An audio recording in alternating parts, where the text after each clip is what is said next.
ઉમા અને નારદ ભગવાન એકવાર પતિવ્રતા નારીના સંબંધોની વાત કરી રહ્યા હતા. એટલામાં મહામુનિ નારદે સતી ઉમાને પ્રશ્ન કર્યો કે હે દેવી, સંસારની અંદર બધા માણસો એવી વાતો કરે છે કે જે પતિવ્રતા નારી હોય તે એટલી બધી શક્તિશાળી હોય. જેમ કે માતા અનસોયા, 3 દેવો એના ઘરે આવ્યા ત્યારે બાળકો બનાવી નાખ્યા. પતિવ્રતા નારીની શક્તિ હતી.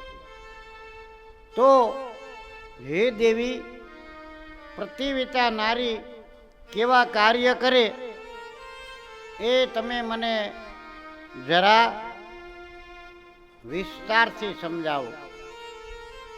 ત્યારે ત્યાં ભગવાન શિવ પણ બેઠેલા હતા. શિવે કીધું કે હે વત્સ, આ વાત તમને પહેલા એકવાર હું કરી ચૂક્યો છું, પણ છતાં આજે તમને હું બીજી વાર એક વાત કહું તે સાંભળો કે એક પતિવ્રતા જે નારી હોય તે શું કાર્ય કરી શકે. પ્રાચીન કાળની અંદર એક નાનું એવું ગામ, અને આ ગામની અંદર એક સતી નારી અને તેના પતિ બે રહે. પણ પૂર્વ જન્મના કોઈ કારણોસર તેના પતિને શરીરે કોઢ નીકળેલો, એટલે આખું શરીર રક્તપાસથી ભરેલું અને ગંધ મારે એવું. પણ છતાં આ સતી નારી હતી એ એને કાયમ સેવા કરે, સાફસૂફ કરે, ગામની અંદરથી જે કાંઈ માગી લાવે એ ખવડાવે, પીવડાવે. સાથે સાથે એના ઘાવ સાફ કરે, બહુ સેવા કરે. તેના પતિ મનની અંદર ઘણો વિચાર કરે કે મારી આટલી ગંધ આવે છતાં આ નારીને કોઈ દુર્ગંધ નથી આવતી. મારી સતી નારી હતી સમજતી કે પતિ જ પરમેશ્વર, હું ભગવાનની પૂજા કરું કે તમારી કરું, બે હરખી છે. એટલા માટે તે સતી નારી એની સેવા કરતી રહી. પણ સમય જાતા એકવાર તેના ઘરની આંગણથી એક ગુનકા નારી નીકળી. જે ગુનકા નારી હોય એના રૂપ બહુ હોય. આવા રૂપ, આવા શણગાર, એટલા સજેલા, અને ત્યાંથી પસાર થઈ એટલે આ જે કોઢી હતો એ કોઢીની નજર તેના ઉપર પડી. નજર પડતાની સાથે એની કામ વાસના જાગૃત થઈ કે આવી સ્ત્રી જો મને મળી જાય ને તો મારું ભાગ્ય ખુલી જાય. એટલે મનની અંદર બહુ મૂંઝાવા લાગ્યો, મનની અંદર શોક કરવા લાગ્યો કે હું આને કેવી રીતે લાવી શકું. હું તો કોઢી છું, હું તો ચાલી શકતો નથી, એને પામવા માટે શું કરવું. પણ એ મનની અંદર બહુ શોક કરવા લાગ્યો. ખાવા પીવાનું 2 દિવસ થયા બંધ કરી દીધું. એટલે પોતાની જે સતી નારી હતી, ધર્મપત્ની, એને કહેવા લાગી કે સ્વામીનાથ, તમે 2 દિવસ થયા જમતા નથી, 2 દિવસ થયા ખાધું નથી, તો તમારે એવું કયું દુઃખ છે તમને શું તકલીફ છે મને જરા વાત કરો. એટલે એ દુઃખનો અંત આવે એવું આપણે કાંઈક કરવી. એટલે પેલો મનની અંદર મૂંઝાઈને કહેવા લાગ્યો, પણ પ્રિય, મને ખબર છે તું બધું કાર્ય કરીશ જ, પણ આ કાર્ય એવું છે કે હું તને કહી નથી શકતો અને મનની અંદર રહી નથી શકતો. એટલે સતી નારીએ કીધું કે પ્રભુ, તમે મારા દેવ છો, તમે મારા ગુરુ છો, તમારી આજ્ઞાનું પાલન કરવું એ મારો ધર્મ છે.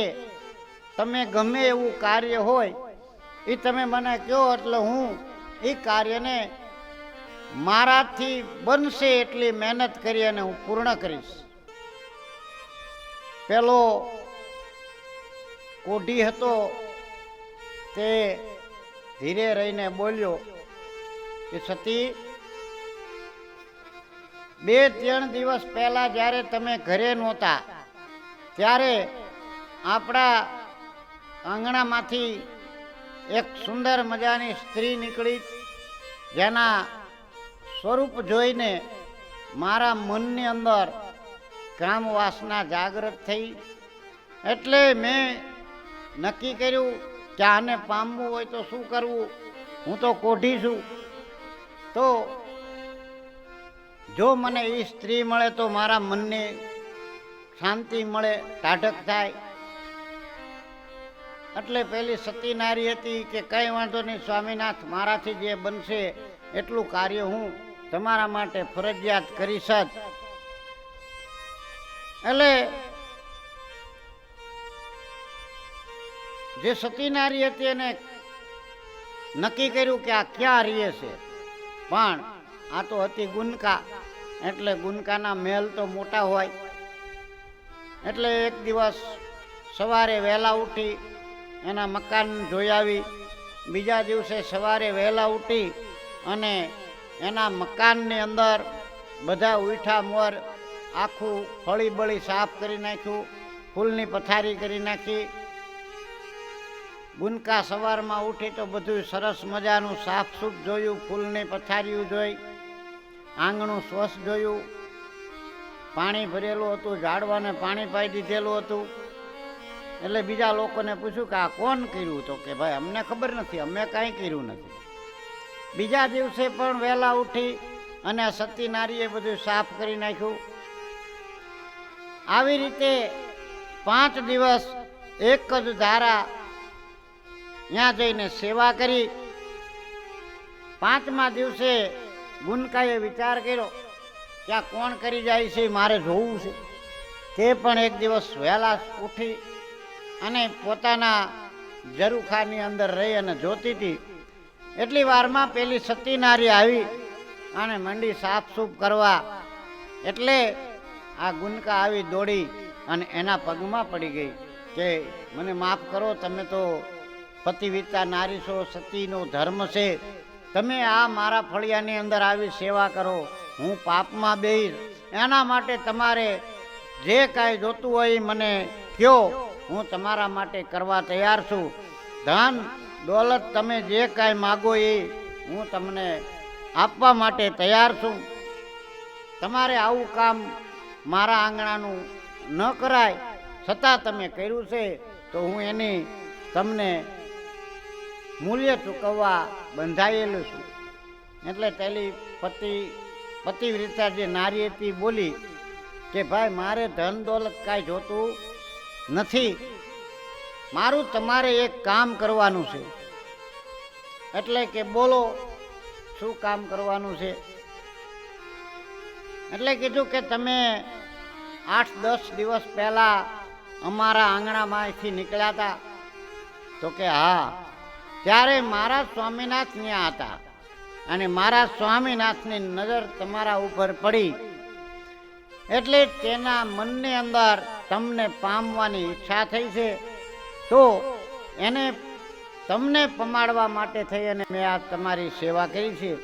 જો તમારે કોઈ એકરાર ન હોય તો તમે મારા સ્વામીનાથ પાસે આવો અને તેની પાસે રાત રોકાવો. એટલે પેલી જે ગુનકા હતી કે ભાઈ હું તો ત્યાં ન આવી શકું, પણ તમારે જો એને અહીંયા લઈને આવો તો જરૂર ને જરૂર હું તેના સાથે વાતચીત કરીશ, તેની સાથે બેહીશ. એક દિવસ તમે એને લઈને આવો એટલે હું એના મનને શાંત કરીશ.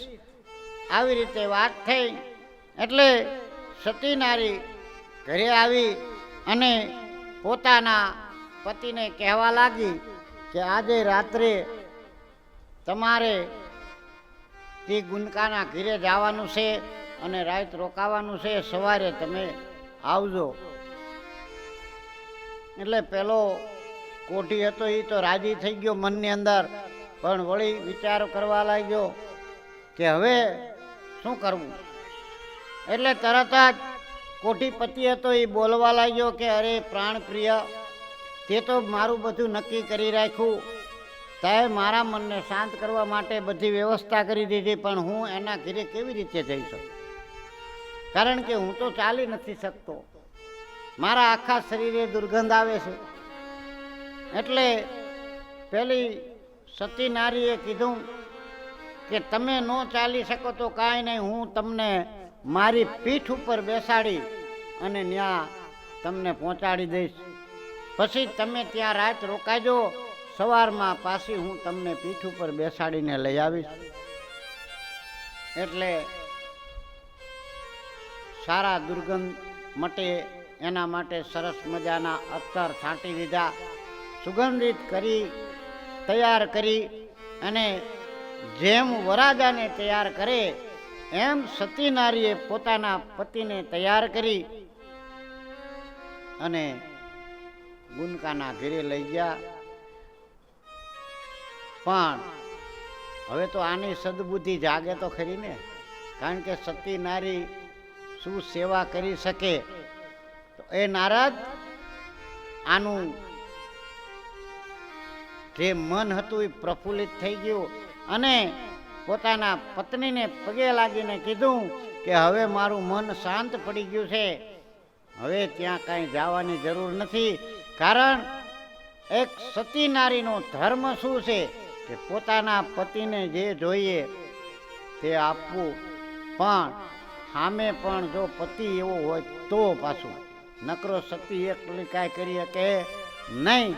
કારણ કે માતા અનસોયા અને જે ઋષિમુનિ હતા આ બંનેનું, એટલે જતી અને સતી જો બંને એક સરખા હોય એટલે કીધું છે કે નર નારી એક મતા તો સ્વર્ગમાં થાય સતા. એટલે ગુનકાને પણ તારી દીધી, હમણાં પતિને પણ તારી દીધો. આવી સતી નારીનો ધર્મ છે. તો હે નારદજી, આ મૃત્યુ લોકની અંદર સતી નારી આને કહેવામાં આવે.